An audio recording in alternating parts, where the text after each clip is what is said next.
Let's talk about something that happens all the time. You've made a will, but now you need to make a small change. It seems simple, but getting it wrong can create a huge, expensive mess for your family. So we're going to break down exactly how to do it the right way.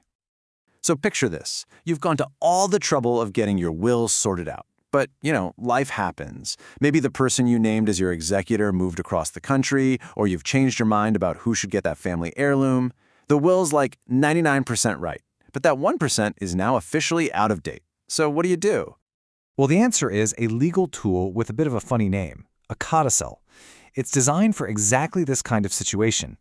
Think of it as the official formal fix for making small, targeted updates to your will. To put it simply, a codicil is a formal, legally valid update. Now, I want you to really focus on those two words, formal and legally valid. They are absolutely everything here. In places like Alberta, this is all governed by the Wills and Succession Act. This isn't just you jotting down a quick note. No, this is a real legal document, and it has real rules you have to follow. So what's the difference between this and just writing a new will? It's pretty straightforward. A codicil targets and changes one specific part, leaving the rest of your original will completely untouched. A new will, on the other hand, scraps the old one entirely. It's kind of like an official patch for a piece of software, not a whole new program.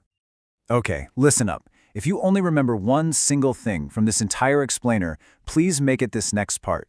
Getting this one rule wrong is without a doubt the most common and the most expensive mistake people make. And here it is. This is the absolute key. A codicil has to be signed and witnessed with the exact same legal formalities as your original will. That means you signing it in front of two witnesses, and then they both sign it in front of you. You can't just scribble a change on the document and call it a day. This is the step that people forget all the time, and it can invalidate the whole thing. Which means all of these common attempts, they're completely useless in the eyes of the law. That sticky note you put on page 3, that little unsigned piece of paper you staple to the back, nope, none of them count. And why? Because they don't meet those strict formal requirements. An invalid update like that is just asking for legal challenges and family fights down the road. Okay, so now that we know the big scary rule, let's talk about when a codicil actually makes perfect sense. When is this the right tool for the job? A codicil is absolutely perfect for these kinds of simple, laser-focused changes. Swapping out your executor? Great. Adding a new grandchild to the list to receive a specific item? Perfect. Changing who gets your stamp collection? That is exactly what a codicil was made for. The main thing is that the change has to be small and crystal clear. So here's what one might look like using traditional, formal, legal language. See how it clearly refers back to the original will? It names the specific clause it's getting rid of, and then it gives the exact new wording. This kind of language leaves zero room for misinterpretation. But, and this is a big but, it doesn't have to be full of complicated legalese.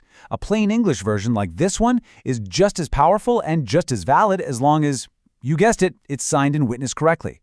It clearly says who's making the change, which will it applies to, and exactly what the change is. Simple, direct, and totally effective. But, just knowing the rules is only half the battle. We really need to tackle some of the common myths that lead people down the wrong path, because this is where really good intentions can go sideways. Let's just bust a couple of huge myths right now. First, this idea that you can just handwrite a quick note. Big nope. While some places have special rules for wills that are written entirely by hand, they're called holograph wills, a casual note almost never meets those strict standards. And the second myth, that a codicil is always easier. Think about it. Since you have to go through the whole signing ceremony anyway, a lot of lawyers will tell you it's often cleaner and safer just to create a fresh new will. So if we boil this whole thing down to one single idea, it's this: formality is non-negotiable. Your intentions, as good as they are, don't matter as much as you think. In the eyes of the law, following the correct procedure is the only thing that makes your wishes legally binding. There really are no shortcuts. And that leaves us with one last thing to think about. Take a hard look at your own plan. Is it perfectly clear? Or could a so-called simple update, one that wasn't done properly, end up causing the exact kind of confusion and conflict you were trying to prevent? Making sure it's done right is truly one of the greatest gifts you can leave your loved ones.